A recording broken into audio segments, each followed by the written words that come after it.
तर इकडे नवी मुंबईमध्ये मंत्री गणेश नाईक यांचा जल्लोषात या ठिकाणी स्वागत केलं जात आहे। मंत्रिपद मिळाल्यानंतर गणेश नाईक हे नवी मुंबईमध्ये पोहोचले आणि नवी मुंबईमध्ये गणेश नाईकांचं जल्लोषात स्वागत कार्यकर्त्यांकडून केलं जात आहे। वन खातं तुम्हाला देण्यात आलेलं आहे।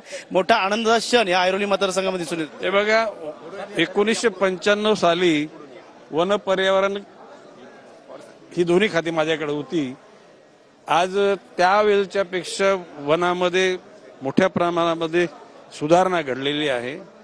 आता काही बाकी असेल त्याचा सगळा अभ्यास करून उर्वरित गोष्टी पूर्ण करू। नक्कीच वन खात्यामध्ये काहीतरी बदल पाहिजे। आदिवासी असेल, भाग असेल, त्यांना देखील काही जमिनी अजून प्रलंबित आहेत, त्या मागण्या कशा पूर्ण करतील? आता बाब अशी की वन खात्यामध्ये काय काय गोष्टी लोकांनी अर्ज केलेले त्याचा सगळा एकूण आढावा घेऊन त्या गोष्टी पूर्ण करण्याकरता आपण प्रयत्न करू। गिरीश महाजन असतील किंवा पंकजा मुंडे असतील, विखे पाटील असतील, यांना कुठेतरी खाती कमी दर्जाची दिली, त्यामुळे कुठे नाराजी नाही, मला नाही वाटत। प्रश्न असा आहे की खातं कुठलं मिळालं त्याच्यापेक्षा शेवटी सामुदायिक ती जबाबदारी असते मंत्रिमंडळाची।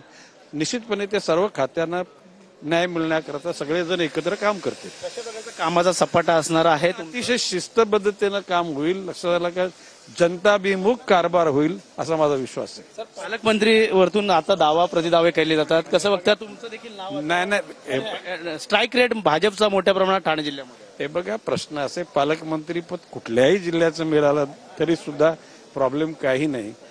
जनतेची कामं करण्यासाठी शेवटी महाराष्ट्रातली जनता सगळीच आपले, जिल्हे सगळे आपलेच आहेत। कुठल्याही जिल्ह्याचं पालकमंत्रीपद मिळालं तरी आपल्याला आनंद मिळेल। त्यामुळे आता गणेश तुरा, टीव्ही मराठी, नवी मुंबई।